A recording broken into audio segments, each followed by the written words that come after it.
नमस्कार class 12th UP board के सभी छात्रों को जय हिंद। तो बच्चों ये आपका पेपर सामान्य हिंदी का है। आपके प्री बोर्ड एग्जामिनेशन 2025-26 के लिए पेपर है। ये बच्चों क्वेश्चन पेपर आपका 100 मार्क्स का क्वेश्चन पेपर है। ये क्वेश्चन पेपर बच्चों आपको हर एक चैप्टर से सभी के सभी इम्पॉर्टेंट क्वेश्चन ही देखने को मिलेंगे। तो बच्चों आप अगर हमारी वीडियो पर नए हैं तो वीडियो को लाइक सब्सक्राइब शेयर करना ना भूलें। तो सबसे पहले आपका हिंदी के पेपर में खंड का देखने को मिलेगा, जिसमें बच्चों आपको 5-5 10 यानी कि 10 आपको एमसीक्यू दिए जाएंगे। आप इन एमसीक्यू को अच्छे प्रकार से रीड करना है, देन बच्चों आपके क्वेश्चन के आंसर देने हैं। बच्चों आपका प्री बोर्ड एंड आपके बोर्ड एग्ज़ाम में एक भी बच्चों आपका एमसीक्यू गलत नहीं होना चाहिए। अगर बच्चों आपके एमसीक्यू गलत हो गए तो फिर आपका जो स्कोर है वो आपका डाउन हो जाएगा। तो आप सभी लोगों को ये प्रयास करना है कि हमारा एक भी बच्चों एमसीक्यू गलत नहीं होना चाहिए, तभी बच्चों आपके अच्छे नंबर आ पाएंगे। अगर बच्चों आपको कोई भी एमसीक्यू नहीं आता है तो उसको आप ढील देना है, बाद में किसी फ्रेंड से पूछ कर लेना है। इतना तो वहाँ पर चलता है। तो बच्चों यहाँ पर हमारा सबसे पहला यहाँ क्वेश्चन है, गुनाहों का देवता की विधा है। मतलब कि यहाँ पर आपसे पूछ रहा है जो गुनाहों का देवता है उसकी विधा क्या है। तो बच्चों उसकी जो विधा हमारी है वो है उपन्यास। अब बच्चों गुनाहों का देवता रचना किसकी है? धर्मवीर भारती। किसकी है? धर्मवीर भारती जी की रचना है। इसके बाद बच्चों यहाँ पर आपसे क्वेश्चन नंबर खा कह रहा है कि गोदान के रचनाकार हैं। तो बच्चों गोदान के रचनाकार कौन है? मुंशी प्रेमचंद जी हैं। इसके बाद यहाँ पर बच्चों आपसे क्वेश्चन कह रहा है कि कलम का सिपाही किसकी रचना है। तो बच्चों कलम का सिपाही किसकी रचना है? अमृत राय जी की। किसकी है? अमृत राय जी की। और यहाँ पर बच्चों आपको ध्यान रखना है कि जो इसका हमारा प्रकाशन वर्ष है, यानी कि जो रचना प्रकाशित हुई थी वो बच्चों हुई थी 1940 में। कब हुई थी? 1940 में। ये बच्चों आपको क्वेश्चन साथ साथ में ध्यान रखने हैं। कभी कभी आपके बोर्ड एग्जाम में ऐसे क्वेश्चन पूछ जाते हैं, क्योंकि आप लोग क्लास 12th में हैं तो थोड़े से आप लोग बड़े हो चुके हैं, तो इस लेवल के भी क्वेश्चन आ सकते हैं। ठीक है बच्चों। तो बच्चों यहाँ पर क्वेश्चन नंबर गा कह रहा है कि कलम का सिपाही तो हो चुका है। इसके बाद यहाँ पर क्वेश्चन नंबर घा कह रहा है मजदूरी और प्रेम किसकी रचना है। तो बच्चों मजदूरी और प्रेम जो हमारी रचना है सरदार पूर्ण सिंह की है। किसकी है? सरदार पूर्ण सिंह की है। अगर बच्चों आपसे पूछ दिया जाए इसकी हमारी विधा क्या है, तो बच्चों हमारी इसकी विधा क्या है? निबंध। क्या है? निबंध हमारी इसकी विधा है। इसके बाद आपका क्वेश्चन नंबर यहाँ पर कह रहा है, एंगिया वाला कह रहा है हिंदी साहित्य का इतिहास के लेखक कौन है। जो आपकी यहाँ पर रचना है हिंदी का साहित्य, हिंदी साहित्य का इतिहास की जो हमारा रचना है इसके लेखक बच्चों कौन है? हमारे रामचंद्र शुक्ल जी हैं। कौन है? रामचंद्र शुक्ल जी हैं। इसके बाद यहाँ पर आपका क्वेश्चन नंबर 2 कह रहा है छंदों का अजायब घर कहलाती है। तो वो जो छंदों का जो हमारा अजायब घर कहलाती है वो आपको यहाँ पर बच्चों कमेंट बॉक्स में कमेंट करके आंसर बताना है कि इसका आंसर क्या होगा। इसके बाद आपका यहाँ पर क्वेश्चन नंबर खा कह रहा है कि निम्न में से महाकाव्य है। तो बच्चों महाकाव्य कौन सा है? कामायनी। कौन सा है? कामायनी। बच्चों आप लोग मुझे कमेंट बॉक्स में कमेंट करके बताएंगे कि कामायनी किस लेखक की रचना है। देखते हैं कितने बच्चों को पता है। मैंने एक जो क्वेश्चन पेपर अपलोड किया है उसमें मैंने बताया है कि कामायनी किसकी रचना है। इसके बाद यहाँ पर आपका क्वेश्चन नंबर गा कह रहा है साकेत की नायिका कौन थी। बच्चों आपका जो साकेत रचना है उसमें नायिका कौन थी? वो जो बच्चों उसमें जो हमारी नायिका थी वो हमारी थी उर्मिला। कौन थी? उर्मिला जी थी। इसके बाद यहाँ पर आपका क्वेश्चन नंबर घा कह रहा है कि राष्ट्रीय कवि कौन से हैं। बच्चों राष्ट्रीय कवि कौन है? हमारे रामधारी सिंह दिनकर। कौन है? रामधारी सिंह दिनकर। इसके बाद यहाँ पर कह रहा है राम की शक्ति पूजा की रचना है। बच्चों किसकी है? सूर्यकांत त्रिपाठी निराला, यानी कि ऑप्शन नंबर सेकंड वाला यहाँ पर करेक्ट ऑप्शन हो जाएगा। इसके बाद यहाँ पर बच्चों आपका क्वेश्चन नंबर 3 आता है।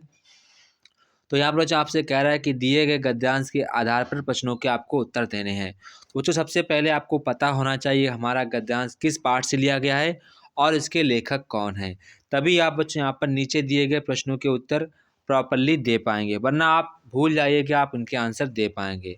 तो बच्चों यहाँ पर सबसे पहले आपको पता होना चाहिए कि हमारे किस पाठ से लिया गया है। तो बच्चों जो हमारे एक गद्यांश का जो गद्यांश है ये बच्चों हमारा लिया गया है अशोक के फूल से लिया गया। किससे लिया गया है?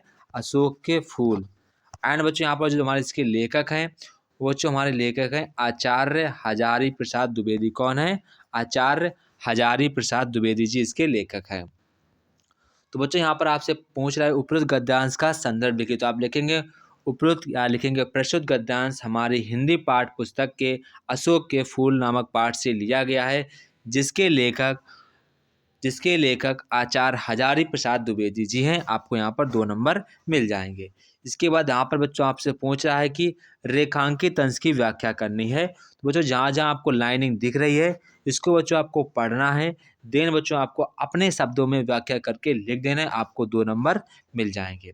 इसके बाद यहाँ बच्चों कह रहा है कि सारा संसार स्वार्थ का अखाड़ा है, आपको अर्थ स्पष्ट करना है। तो कुछ नहीं, आपको पता है कि जो हमारा सारा संसार है।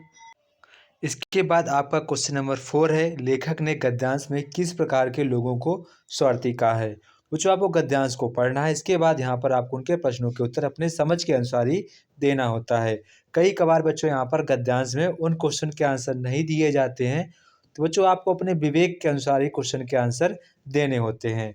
इसके बाद यहाँ पर बच्चों क्वेश्चन नंबर 5 कह रहा है कि प्रस्तुत गद्यांश में किस प्रसंग की चर्चा की गई है। तो बच्चों आपको गद्यांश को पढ़ना है, देन आपको सोचना है, फिर आपको बताना है कि इसमें गद्यांश में किस टॉपिक पर चर्चा की जा रही है, आपको उस पर लिखना है। इसके बाद बच्चों यहाँ आपका अथवा में अगर आपको नहीं आता है तो बच्चों अथवा वाला भी आप कर सकते हैं। अगर आपको नहीं आ रहा है दोनों में से कोई भी, तो बच्चों आप जो आपको ईजी लगे, जो आपको आसान लगे, जिस पर आप विद कॉन्फिडेंस के साथ लिख सकें, हमारे ख्याल से आपको वही करना चाहिए। ऐसा नहीं है कि जो हमारे दोस्त ने किया है हम वही करेंगे। तो बच्चों जो आपको आसान लगे आप वही करिएगा। बच्चों सबसे पहले आपको इस गद्यांश में पता होना चाहिए कि हमारे पाठ का नाम क्या है, हमारे इसमें लेखक का क्या नाम है।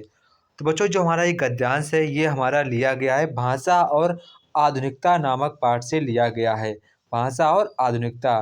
तो बच्चों इसके जो हमारे लेखक हैं प्रोफेसर जी सुंदर रेड्डी जी हमारे इसके लेखक हैं। प्रोफेसर जी सुंदर रेड्डी। तो बच्चों यहाँ पर सबसे पहले क्वेश्चन पूछा गया है, उपरोक्त गद्यांश का संदर्भ लिखिए।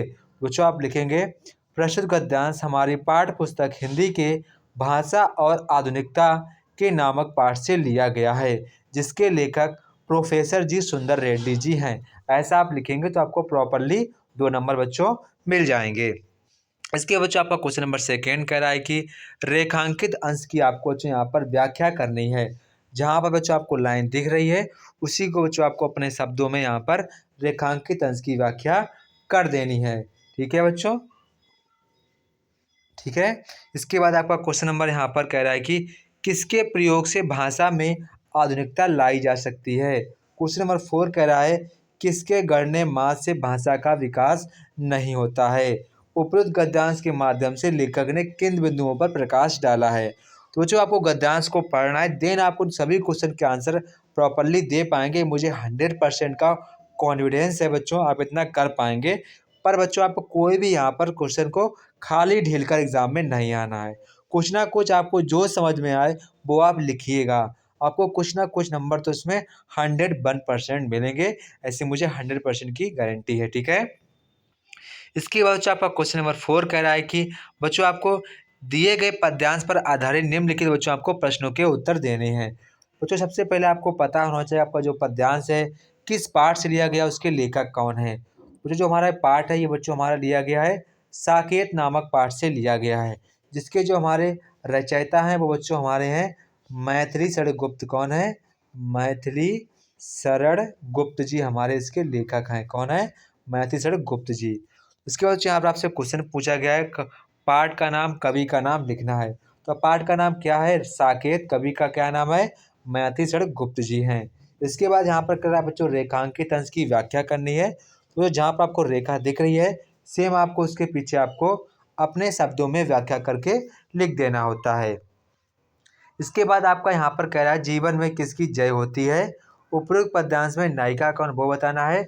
जागती का अर्थ क्या है? तो जागना या फिर होश में होना। इसके बाद यहाँ पर आपका क्वेश्चन अथवा में कह रहा है, अगर आपको अथवा वाला ये वाला नहीं आता है तो बच्चों आप अथवा वाला भी कर सकते हैं। तो बच्चों सबसे पहले आपको पता होना चाहिए हमारा किस पाठ से लिया गया है, इसके लेखक कौन है। तो बच्चों ये हमारा पाठ से लिया गया है हिरोशिमा नामक पाठ से। किससे लिया गया है? हिरोशिमा नामक पाठ से लिया गया। किससे लिया गया है?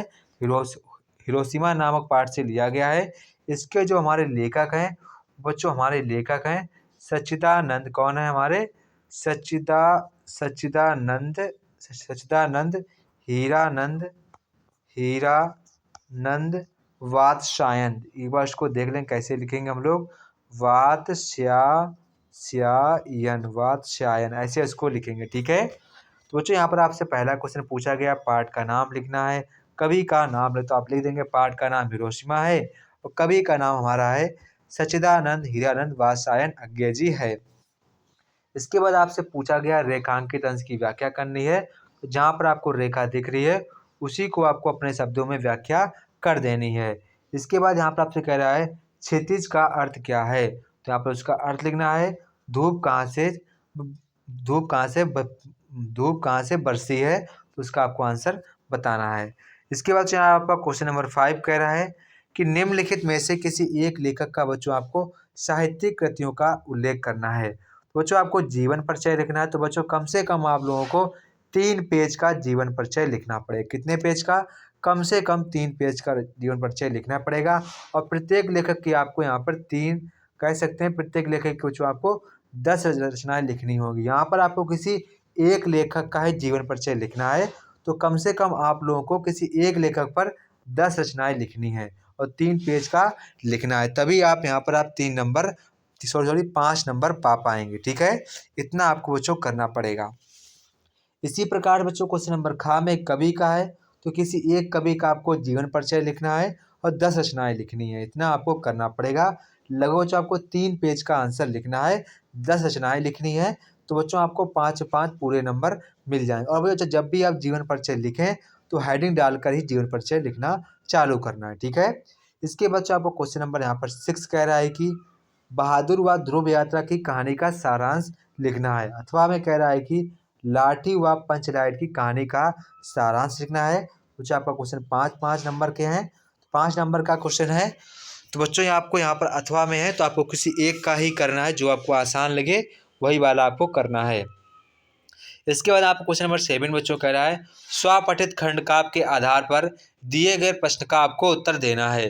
तो मुक्तक खंड काव्य के नायक का आपको कैरेक्टरिस्टिक्स लिखना है, उनका आपको उनके बारे में लिखना है। अथवा में कह रहा है कि मुक्तक खंड का आपको सारांश लिखना है अपने शब्दों में। ठीक है, 5 नंबर का आपका क्वेश्चन है।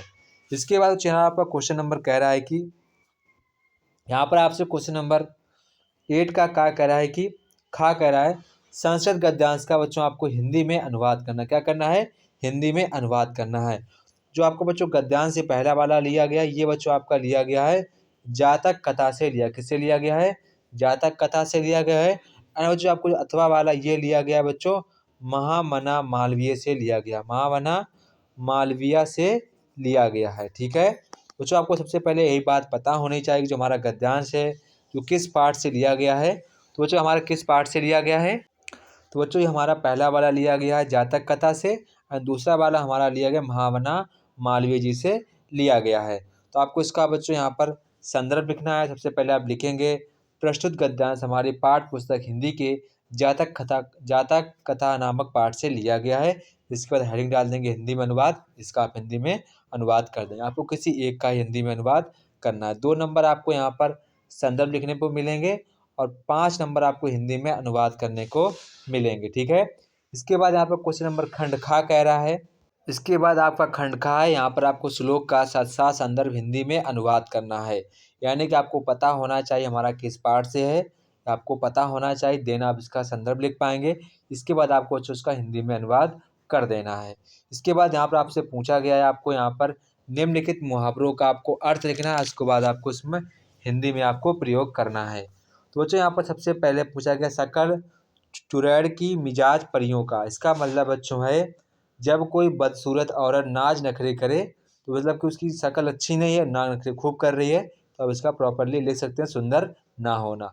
आस्तीन का सांप होना मतलब कि धोखा देना। दीपक तले अंधेरा होना, इसका मतलब है दूसरे को उपदेश देने वाला व्यक्ति स्वयं अच्छा आचरण नहीं करता है। इसके बाद यहाँ पर कह रहा है हाथ कंगन को अरसी क्या। ये आपके लिए काफ़ी ज़्यादा इम्पोर्टेंट मुहावरा है। इसका बच्चों अर्थ होता है जो व्यक्ति ज्ञानी होता है उसके लिए कोई भी काम मुश्किल नहीं होता है।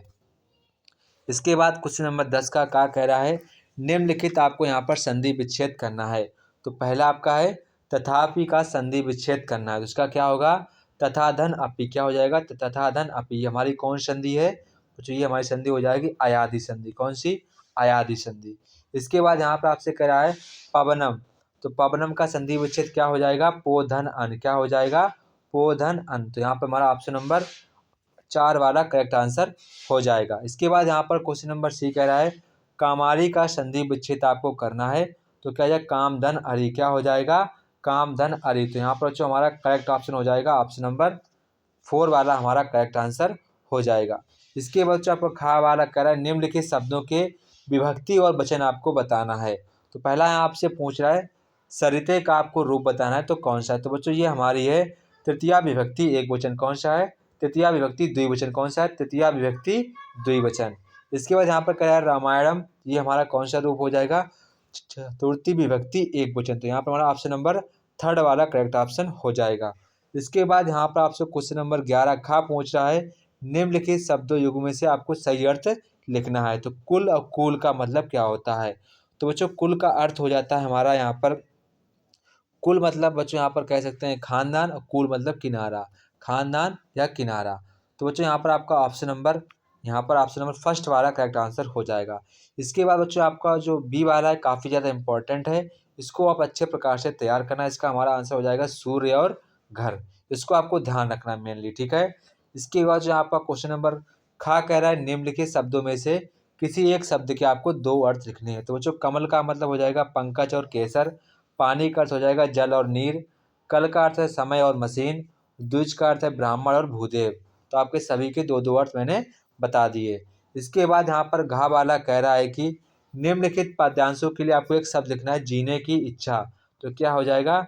जिजी विषाद, यानी कि ऑप्शन नंबर फर्स्ट वाला हमारा करेक्ट आंसर हो जाएगा। जिसका कोई अंत ना हो तो बच्चों हो जाएगा अनंत। सही वाक्य चुने, तो बच्चों आपको जो वाक्य सही है वो आपको चुनना है। इसके बच्चों आपका 12 का खा क्वेश्चन कह रहा है कि श्रृंगार या वीर रस का परिभाषा और उदाहरण देना है। बच्चों आपको श्रृंगार रस या फिर वीर रस में आपको कोई एक का ही आपको परिभाषा लिखना है, एग्जाम्पल भी लिखना है। इसके बाद यहाँ पर आपसे खा वाला क्वेश्चन कह रहा है कि यमक अथवा उत्प्रेक्षा अलंग की परिभाषा देनी है, एंड बच्चों आपको उसका एग्जाम्पल भी लिखना है, ठीक है। किसी एक पर ही आपको लिखना है। इसके बाद यहाँ पर बच्चों कह रहा है कि सोरठा व अथवा चौपाई की परिभाषा देनी है। इसके बाद आपको उसका एग्जाम्पल भी लिखना है, ठीक है। इसके बाद यहाँ पर आपसे क्वेश्चन नंबर 13 पूछ रहा है कि अपने प्रधानाचार्य को बहन की शादी के लिए 3 दिन के अवकाश के लिए आपको प्रार्थना पत्र लिखना है। आपका 6 नंबर का क्वेश्चन है। इसके बाद यहाँ पर आपको अथवा में कह रहा है SBI के प्रबंधक को कृषि हेतु ऋण के लिए प्रार्थना पत्र लिखना है। तो ये आपके लिए काफ़ी ज़्यादा हार्ड हो जाएगा। हमारे ख्याल से आपको क्वेश्चन नंबर 13 का जो फर्स्ट है इसी को आपको रेडी करना चाहिए। इसके बाद बच्चों आपका क्वेश्चन नंबर 9 जो कि बहुत ही ज़्यादा इंपॉर्टेंट है। जब भी आपके बच्चों आपको निबंध लिखना आए तो बच्चों आप विथ हेडिंग ही लिखें, बिना हेडिंग के डाल के नहीं लिखना है, वरना आपको नंबर कम मिलेंगे। और बच्चों आपको निबंध लिखने में कम से कम बच्चों आपको 3.5 पेज आपको आंसर देना होगा, 3.5 पेज का आपको आंसर लिखना होगा, 3.5 पेज का आपको यहाँ पर निबंध लिखना होगा। इसके बाद बच्चों यहाँ पर आपको उसी निबंध को चूज करना है जिस पर आपको अधिक से अधिक हेडिंग आए। स्केच पेन का प्रयोग करना है, हेडिंग डालना है, विद क्वेश्चन डालना है, और कोई भी यहाँ पर गलती नहीं करनी है। इसमें बच्चों अगर आपसे कोई गलती हो जाती है तो इस पर आप वाइटनर का प्रयोग ना करें। पूरे पेपर में आपको वाइटनर का प्रयोग नहीं करना है, वरना आपकी जो गलती है वो दूर से दिख जाती है, जिससे आप पर नंबर कम हो जाते हैं। जहाँ पर आपकी गलती हो जाए आपको करना क्या है, ऐसे आपको अंडरलाइन कर देनी है। बाय द वे छोड़ भी सकते हैं, अगर कोई छोटी सी गलती उसको छोड़ भी देंगे तो भी कोई इफेक्ट नहीं पड़ता है। तो आपको इस प्रकार से पेपर को सॉल्व करना है। बच्चों यहाँ पर आपको राइटिंग का विशेष ध्यान रखना है हिंदी के पेपर में। तो जय हिंद बच्चों, फिर मिलते हैं अपने नेक्स्ट वीडियो में। तब तक कि आप सभी लोगों को जय हिंद। अगर बच्चों आपको किसी अदर सब्जेक्ट पर यहाँ पर क्वेश्चन पेपर चाहिए तो आप लोग मुझे कमेंट बॉक्स में कमेंट करके बता सकते हैं।